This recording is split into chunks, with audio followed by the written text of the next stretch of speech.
Nggak nyangka ternyata ini yang bisa bikin Rocky Gerung sepintar ini. Bang Rocky kan kalau ngelihat Bang Rocky nih kalau lagi debat tuh ada aja buat nge-counter gitu kan. Gue pinter banget. Dan biasanya tuh kan kalau orang-orang yang pinter debat kan orang-orang yang jurusan ilmu politik gitu. Tapi kalau ditarik ke belakang, kalau aku baca-baca kan backgroundnya Bang Rocky tuh justru lulusannya filsafat ya. Gue kuliah pertama justru Fakultas Teknik, Elektro. Oke. Karena gue senang fisika dan matematika tuh. Fisika tuh bikin orang jadi tajam logikanya. Fisika itu bikin kita punya imajinasi tuh. Apalagi fisika teoritis kan kita mesti bayangkan rumus itu mau menerangkan apa sebetulnya. Kalau matematika ilmu udah pasti, fisika itu dia ilmu yang bertumbuh. Jadi pengandaian Newton bisa dibatalkan oleh Einstein, begitu-begituan. Itu dasar pertama. Terus gue belajar ekonomi. Ada 2 semester, 3 semester merasa tahu dasar-dasar, juga stop aja.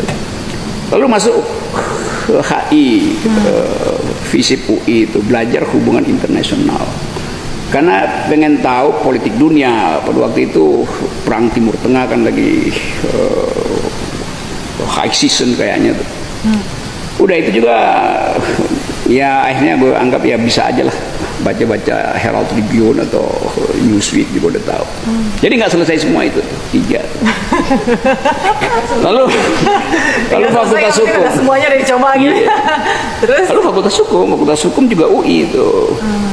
Itu juga nggak semester terakhir bikin skripsi gue udah malas itu karena gue mau nulis sesuatu yang dosennya nggak ngerti itu.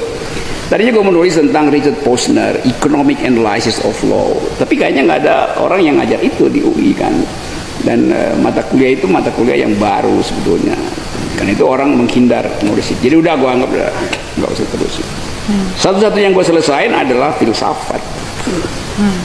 Nah itu pun karena kepepet, bukan gue yang kepepet. Beberapa dosen merasa kalau nggak nulis bakal DO. Padahal gue memang nggak ingin selesai. Tapi karena ya udah ada beberapa dosen juga kenal secara personal, ya gue iyain. Jadi 2 minggu sebelum DO gue tulis aja tuh, diancam 2 minggu lagi DO. Gue bilang oke, paling lama 8 hari lah gue tulis skripsi itu. Ya udah gue selesai, mungkin seminggu udah selesai. Berarti berapa lama tuh Bang untuk ngambil kuliah politik dan hukum HI? Terus kemudian ya hitung aja gue masuk UI itu 79 sampai ya gue ngajar di UI itu tahun 97 apa 98. Jadi setelah semuanya batal itu akhirnya Fakultas Ilmu Budaya Departemen Filsafat minta gue ngajar di jurusan filsafat. Jadi gue nggak pernah mendaftar di UI itu. UI butuh, karena itu udah berkali-kali gue terangin sebetulnya. Akhirnya gue ngajar dari S1 sampai S3. Padahal gue kalau ditanya sekarang, ijazah lu mana? Nggak ada. Karena gue nggak pernah ikut wisuda, nggak pernah ambil ijazah tuh. Nah, jadi kalau UI bilang kok nggak ada, ya kan kalian yang perlu, bukan gue daftar. Ngapain nanya ijazah? Cari aja di perpustakaan. Berarti emang dari dulu lu udah punya law attraction Bang, law of attraction kali ya. Dan outlaw sebetulnya. Outlaw. Bang, kenapa filsafat? Kenapa harus ngambil filsafat? Karena aku nggak tahu ya, maksudnya sepengetahuan aku kan filsafat tuh korelasinya related lah dengan alam, dengan Tuhan, bener nggak sih atau gimana? Filsafat kan dulu disebut mother of all sciences itu, ibu semua pengetahuan. Kan dulu cuma ada satu ilmu di tahun 300 sebelum Masehi itu di Yunani itu orang belajar filsafat dia mesti belajar matematik, belajar sastra, belajar metafisik termasuk di dalamnya teologi, belajar geologi. Jadi filsafat sebetulnya adalah sumber dan sumber dari semua pengetahuan. Belakangan baru jadi terpolarisasi. Semua filsuf pasti ngerti ekonomi itu, ngerti ilmu pengetahuan alam, sastra, macam-macam. Jadi kalau belajar filsafat itu kayak ngasih payung pada ilmu yang lain. Dengan cara itu kita bisa bikin crossfire antara satu ilmu dengannya. Kayak gue ngomongnya serius banget sekarang ya. Gak apa-apa Bang. Filsafat itu semacam peralatan untuk mengamankan argumentasi. Kalau bolong di sini kita bisa tutupin dengan argumen lain. Bolong di ekonomi, di politik masih bisa disuplai. Jadi kalau orang bolong di fisika disuplai dengan filsafat ilmu misalnya. Jadi kita bisa pindah-pindah subjek sebetulnya tuh. Untungnya di situ. Berarti bisa dibilang filsafat ini menjawab semua your curiosity? Iya, itu kayak flirting sebetulnya kalau belajar filsafat. Bisa mingle kemana-mana. Tapi Bang, Bisa selingkuh kemana-mana gitu. bisa apa? Selingkuh kemana-mana. Makanya lu sih sekolahnya complat sana, loncat sana, loncat sini, hubungan juga kayak gitu kali ya Bang ya? Oh, itu- Harus diancam dulu baru ada yang komen. Ya, gitu nanti sesi lain ya. Bang, kalau sekarang ini kan bicara soal filsafat gitu ya Bang ya. Misalnya ada anak muda gitu yang emang dia suka belajar, penasaran gitu sama semua ilmu, dia serap sebanyak-banyaknya. Terus bisa diaplikasikannya kemana gitu Bang? Filsafat itu nggak ada aplikasinya. Filsafat itu mengevaluasi semua pengetahuan itu. Dari segi asumsi, dari segi logics, dari segi etis.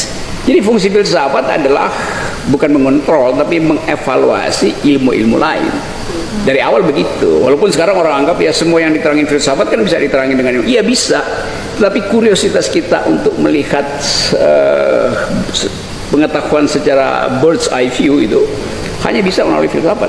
Tapi gimana dengan keilmuan yang lain Bang? Maksudnya sekarang kan kalau misalnya kita mengundang narsum deh gitu, mau bicara soal ekonomi makro atau mau bicara soal politik, pengamat gitu kan, pengamat ekonomi, pengamat politik, dia udah nulis berapa jurnal, apa segala macam. Nah itu gimana? Bukan sekarang jatuhnya jadi bentrokan dengan keilmuan Bang?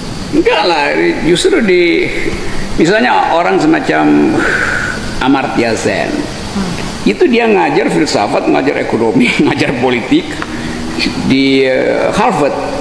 Karena dia anggap bahwa kalau lu jadi profesor, lu mesti ngajar semua hal kan. Kan namanya guru besar kan. Nah di kita kan banyak guru besar yang otaknya kecil gitu. Sehingga dia nggak berani bikin paradigma. Filosofi itu kasih paradigma. Mengulas semua soal pada dataran yang esensial, yang substantif. Jadi fungsi filsafat mengabstrakkan persoalan supaya kita bisa dapat kaitan-kaitan logis di atas di dalam kepala kita tuh. Nah kalau kita terpaku seolah-olah lu kan anak politik, lu nggak boleh ngomong ekonomi, lu anak ekonomi, lu nggak boleh ngomong teknik, lu anak teknik nggak boleh. Kotak-kotakin ya? Ya itu bagaimana pengetahuan tumbuh tuh. Anak ekonomi bagaimana kita tahu dia bikin kekeliruan kalau nggak bisa dievaluasi secara filosofi. Jadi fungsi filsafat adalah beri payung supaya kalau hujan semuanya bisa berteduh. Itu aja kan prinsipnya. Berarti kalau orang-orang yang lulusan filsafat mereka ujung-ujungnya akan menjadi pengajar, jadi dosen? Enggak, banyak, ada yang menjadi banker, ada yang jadi jurnalis juga banyak, ada yang cerai juga banyak. Jadi kalau kita memilih satu pengetahuan pasti kita tinggalkan yang lain tuh karena favoritisme tuh. Gue nggak pernah milih mana yang baik karena pengetahuan itu selalu di dalam kondisi terakhir dia mengalami kompleksiti itu. Artinya jangan pilih satu. Gitu. Lain kalau perkawinan kan mesti pilih satu. Padahal sebetulnya Makanya lu nggak mau? problemnya hari pertama udah mumet dan nggak ada jalan keluar. Makanya nggak mau ya Bang ya, karena cuma disuruh pilih satu nggak mau. Ya kalau bisa nggak milih sih. Gue juga. Kalau gue emang nggak bisa dikasih pilihan kayak tadi kan kita mau jalan Gantian anjing. wawancaranya. Apa? Jalan turun kemana gitu. Bang anyway, Iya. ini emang bandel ya dia ternyata. Iya. Tapi emang bener ya Bang ya. Dulu aku kalau suka sama sesuatu itu aja sampai bokap bilang Suka pada sesuatu terhadap baca orang. enggak, Oke. kita kan lagi nggak bahas orang tadi kan situ nggak mau dikorek-korek. Balas dia. Oke. Terus Ini tadi lagi bicara soal ilmu gitu kan, nggak boleh ada favoritisme. Dulu gue paling nggak suka tuh ekonomi, sampai akhirnya bokap bilang nggak ada yang nggak bisa di dunia ini gitu kan. Baru pasti pelajarin, oh ya ternyata semua intinya kita harus terbuka gitu kan, open minded, harus terbuka sama segala macam pengetahuan gitu kan. Bener nggak Bang? semua ilmu kan dasarnya metodologi kan. Jadi kalau kita ngerti cara berpikir ilmu itu, ya dengan mudah kita dapat kerangkanya. Yang lain kan tinggal kita tambah-tambahin kan.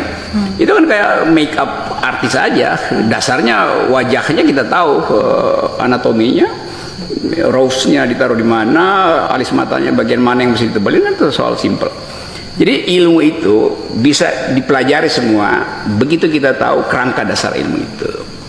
Kalau kita belajar ekonomi, kita tahu hukum dasarnya supply demand. Selebihnya itu adalah turunan terjadi perkembangan di dalam analisa itu. Sama aja politik juga sama, kita dasarnya adalah who gets what, when and how itu. Udah. Selebihnya adalah tambahan-tambahan kecil aja kan. Benar-benar nggak nyangka logika Rocky Gerung luar biasa.